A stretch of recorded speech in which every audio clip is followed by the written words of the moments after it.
بسم الله والحمد لله والصلاة والسلام على رسول الله وعلى آله وصحبه ومن والاه የአራተኛው ስለ ዑምራ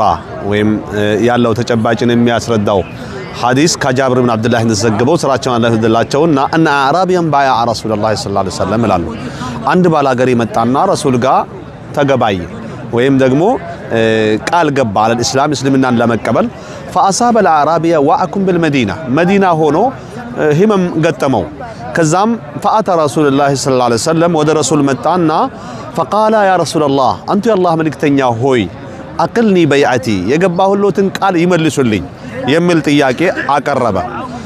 فابى رسول الله صلى الله عليه وسلم ረሱልም በእስላም የገባውን ቃል መመለስን እንቢ አሉት እንዴት እስልምናን በመመለስ ይስማሙ እርሳቸው እና ቀጠለ ثم جاءه فقال اقلني ድጋሜ መጥቶ አሁንም የእስልምና ቃልን ይመልሱልኝ አናድሙኝ አላቸው فابى ثم جاءه فقال للنبي صلى الله عليه وسلم اقلني አሁንም አናድሙኝ ለእስልምና የገባሁትን ቃል መልሱልኝ አላቸው فابى رسول الله صلى الله عليه وسلم እንቢ አሉት ከዛም በመጨረሻ ምን አሉ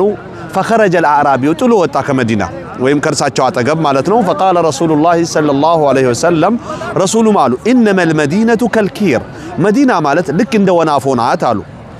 تنفي خبثها ቆሻሻዋን ጠራርጋ ታወጣለች ታጸዳለች وينصው طيبها ጥሩ ያላህ ባሪያ የሆኑ ሰዎች ተጣርተው ይቀራሉ አሉ ሙወጣ በሚባለው መጽሐፍ ኢማሙ ማሊክ ያስቀመጡት ሐዲስ ነው ሙተፈቅ አለይሂም ነው ኢማሙ አልቡኻሪ የዘገቡት ነው ኪታቡል አህካም ላይ ባቡ መንባያ አስም መስተቃል البيعه በሚል ቃል ገብቶ ለእስላም መልሶ አናድሙኝ ያለን አስመልክቶ የሚል ነው ኢማሙ አልቡኻሪ ኢማሙ ሙስሊምም እንደዚሁ ኪታብ አልሐጅ ላይ አስቀምጦታል ባቡን አልመዲነቱ ተንፊ ሽራራሃ የሚል ሐዲስ ነው መዲና ተንኮለኛ ኩፉ መጥፎ ሰሪዎቿን ታሪቃለች በሚል ገልጾታል ስለዚህ መዲና መቅረብ መካ መቅረብ በሐጅና በዑምራ ስለ ተጸሎት መጠጋጋቱ ጥሩ ሰው የመሆን መገለጫ እንደሆነ መራቁ ደግሞ የመጥፎነት መገለጫ እንደሆነ ያሳያለው በቻልነው ያህል ወይም አቅም ወደ እነዚህ ሁለት ሐረሞች ቀሪም የሚጨመረውንም ጨምረን ወደ ኸይር ቦታ መቅረብ ትልቅ ቦታ እንዳለው ነው እና አላህ ያግራልን በተቻለን መጠን ልንበረታና ልንገኝ በዚህ ልንሆን ይገባል